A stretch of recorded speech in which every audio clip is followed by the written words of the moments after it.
کیا آپ جانتے ہیں ایک سائٹ سینگ فلائٹ جو پیسنجرز کو انٹارکٹیکا کی خوبصورتی دکھانے گئی تھی وہ کبھی واپس آئی ہی نہیں۔ 29 نومبر 1979 ایک لگژری DC-10 پلین 257 لوگوں کے ساتھ آکلینڈ سے اڑان بھرتا ہے۔ یہ لوگ ایڈونچر کے لیے آئے تھے، ٹیچرز، پروفیشنلز اور ریٹائرز، سب اپنی زندگی کی سب سے یونیک جرنی پر نکلے تھے انٹارکٹیکا کو دیکھنے کے لیے، لیکن انہیں بالکل اندازہ ہی نہیں تھا کہ یہ سفر ان کے لیے موت کا سفر بننے والا ہے۔ نیوزی لینڈ کی سب سے بڑی سٹی آکلینڈ سے اڑی ہوئی year New Zealand flight TE901 ایک اسپیشل فلائٹ تھی۔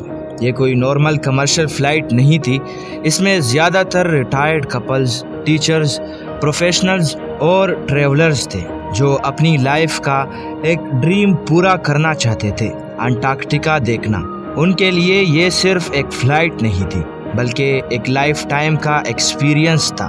کھڑکی کے باہر دکھتے ہوئے endless glaciers, shining ice shelves اور سنو کورڈ ماؤنٹینز، ایسا لگ رہا تھا جیسے پلین کسی دوسری دنیا میں اڑ رہا ہو۔ کیبن کے اندر سب لوگ ایکسائٹڈ تھے، کیمراز ہاتھ میں، لوگ ایک دوسرے سے مسکراتے ہوئے بات کر رہے تھے اور کریو پیسنجرز کو اسپیشل سائٹ سینگ ڈیٹیلز بتا رہے تھے۔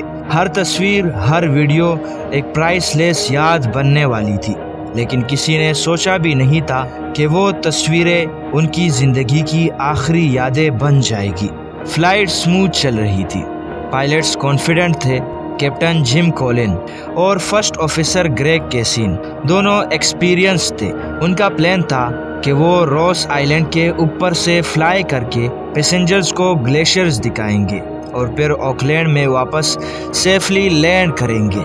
لیکن انٹارکٹیکا ایک ایسی جگہ ہے جو اپنی خوبصورتی کے ساتھ ساتھ ایک ڈیڈلی دھوکہ بھی دیتی ہے۔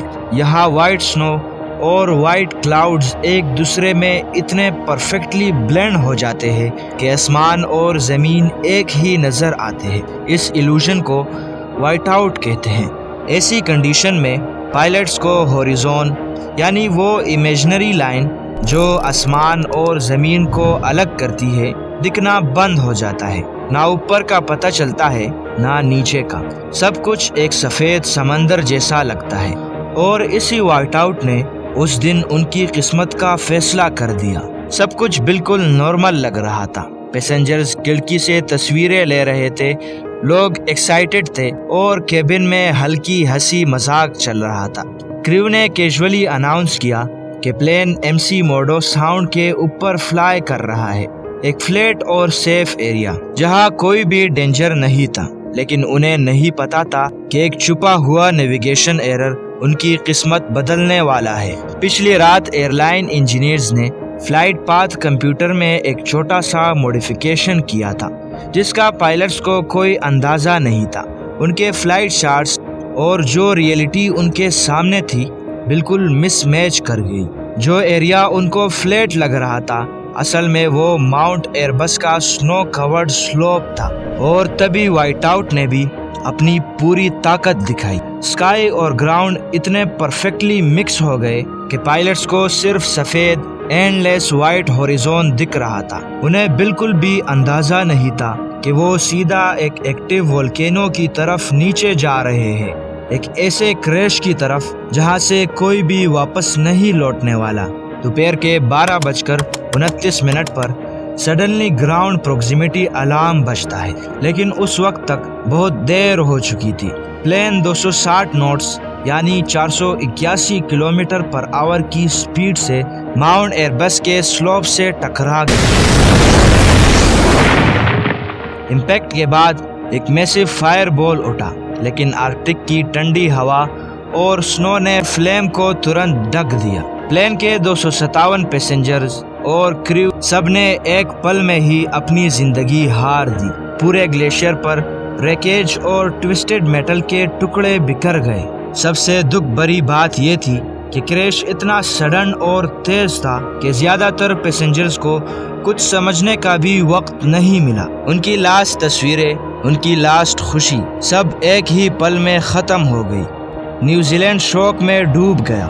یہ ان کی ہسٹری کا پہلا اور سب سے بڑا ایویشن ڈیزاسٹر تھا۔ ریسکیو ٹیمز کو ترنت انٹارکٹیکا بھیجنا پڑا، جہاں -20 سینٹی گریڈ سے بھی زیادہ ٹھنڈی اور تیز ونڈ چل رہی تھی۔ جب انہوں نے کریش سائٹ دیکھا تو ایک ہنٹنگ سائلنس چھائی ہوئی تھی۔ سنو پر بکھرے ہوئے سوٹ کیسز، ٹوٹے کیمراز اور ہاف برن فوٹوگرافز، سب کچھ خاموشی میں ایک کہانی سنا رہے تھے۔ بہت سے وکٹمز کی باڈی کو آئیڈینٹیفائی کرنا بھی آلموسٹ امپاسبل ہو گیا تھا۔ کریش کے بعد سب سے بڑا سوال تھا، یہ ہوا کیسے؟ پہلے انویسٹیگیشن رپورٹس نے بلیم پائلٹس پر ڈالا، کہا کہ انہوں نے آلٹیٹیوڈ اور نیویگیشن غلط ہینڈل کیا، لیکن پھر ایک رائل کمیشن انکوائری ہوئی جس میں جسٹس موہن نے شاکنگ ٹروتھ ریویل کیے۔ پائلٹس کی غلطی نہیں تھی، ایئر لائن نے فلائٹ پاتھ لاسٹ منٹ میں چینج کیا تھا اور پائلٹس کو انفارم نہیں کیا گیا تھا۔ اس کے علاوہ کمپنی نے ایویڈنس کو مینیپولیٹ کرنے کی کوشش بھی کی۔ یہ ایویشن ہسٹری کا ایک ریئر کیس بن گیا جہاں بلیم ایک ایئر لائن مینجمنٹ پر گیا، کریو پر نہیں۔ ایئر لائن کو اپنے پروسیجرز بدلنے پڑے۔ انٹارکٹیکا ٹورزم فلائٹس کچھ وقت کے لیے بند ہو گئے۔ آج بھی روس آئلینڈ کے گلیشیئر پر کریش سائٹ کے کچھ ریمینز موجود ہیں، جہاں چلنگ ونڈز کے ساتھ ایک سائلنس گنگناتا ہے، جیسے ان لوگوں کی یادیں جو وہاں ہمیشہ کے لیے سو گئے۔ اسکرین پر آپ کے لیے کچھ اور ویڈیوز ہیں، انہیں دیکھنا نہ بھولیے گا۔ تو اسی کے ساتھ اپنی اس ویڈیو کو اینڈ کرتے ہیں اور ملتے ہیں نیکسٹ ویڈیو میں۔